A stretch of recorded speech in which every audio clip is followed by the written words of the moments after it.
Have you ever wondered how to mentally prepare yourself for a presentation, a job interview, or insert whatever nerve-wracking thing you have coming up? Maybe it's public speaking, maybe you're being faced with becoming a parent for the first time. Actually, I don't know if this is going to help with that. But what I am here to talk about today is physically preparing yourself for faking confidence until you make it.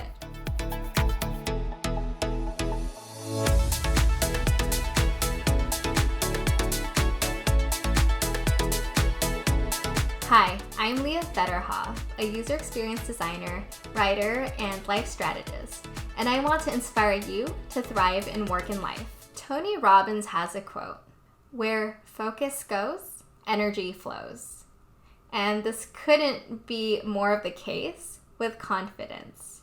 So what I want to share with you today is 3 tips on faking confidence physically through physical movements and actions, so then you feel actually confident. When you're projecting confidence out into the world, your energy will resonate and feed off of it.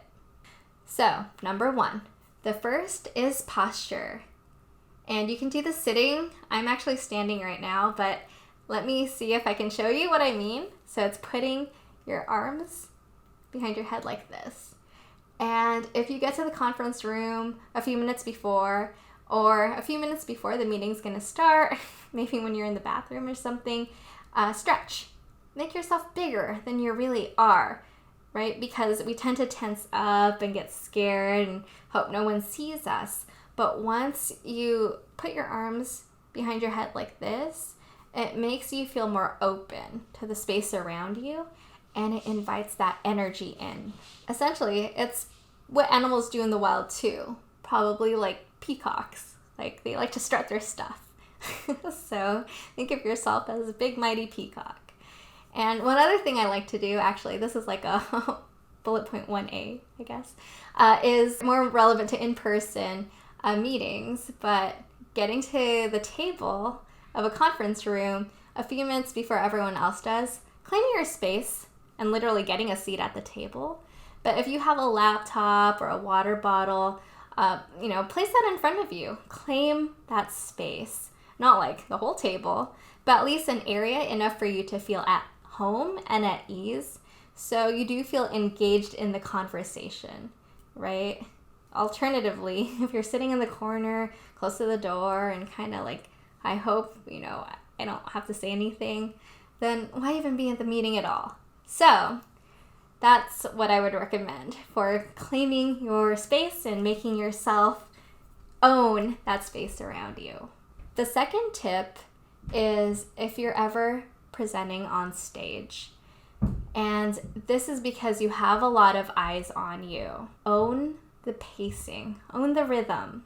This could mean walking back and forth, not so fast that you're nervous and people are like watching a tennis match or anything, but slowly, like kind of like this as you're making one point, and then kind of slowly pace to the other side of the room as you're making another point. And that way, people are starting to connect the points you're making or what you're saying with where you are. Another thing you could do is be aware of your pacing of your words. Are you speeding up because you're nervous? Bring them along on the journey. You're here on stage because someone wanted you to speak. So offer it up, right? You're giving your gift, your knowledge to an audience. Use pauses wisely. Pause. Make those breaks so things sink in. And then lastly, try and make eye contact with a few folks in the audience. Or you can look like slightly above their heads if you want to fake that as well. But it's nice to acknowledge that there are people listening out there. Finally, my third tip is more along those one-on-one situations, coffee chats, when you're starting to build rapport or get to know someone. And for this, you do want to lean in, right? Not with your arms crossed, but kind of like lean in. and engage with them. Show that you're actively listening, that you're being receptive to their ideas, learning about who they are. And I think that's one of the most invaluable things you can offer to someone else, especially when you're starting to build trust and a relationship, is just being receptive and hearing them out. Because in this day and age, like, we don't have enough opportunities to just give other people space to talk to us or to talk to each other, to listen. So think of it as like a good way to just kind of tune out the world and really focus on the person in front of you. So those are my 3 tips. 1, just claiming your space. If you're in a conference room or just stretching yourself out, if you're really nervous about a presentation, put that energy, right? You can even like jog or do push-ups or do something, right? But just bare minimum, stretch out your arms, feel a little bit more, like you're owning your energy, your space.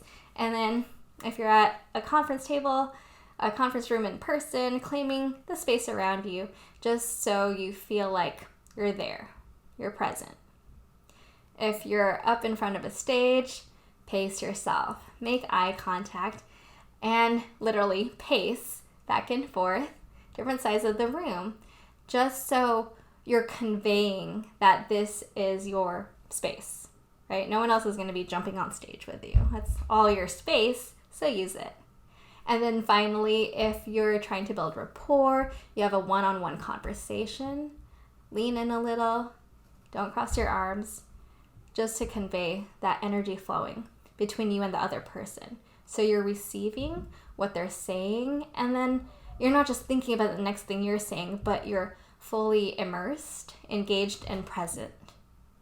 And that's the common theme for all of these 3 tips, is as you practice more and more active listening and really making sure your energy is not this like frenetic, crazy, like bound up energy, but rather it's like flowing with what's happening in the present, it also will help you build up that confidence.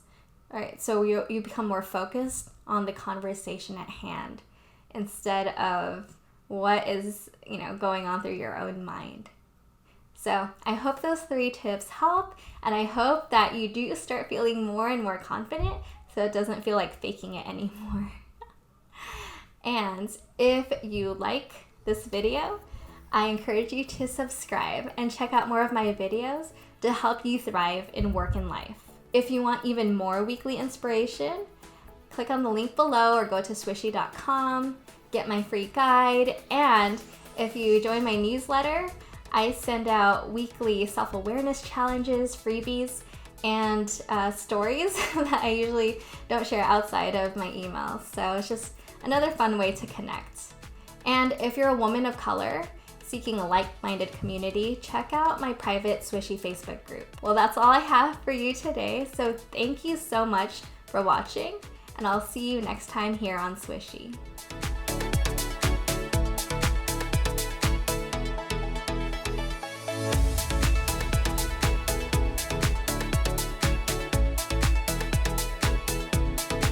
Make sure to hit subscribe for more videos like this one, where I talk about how to thrive in both work and life.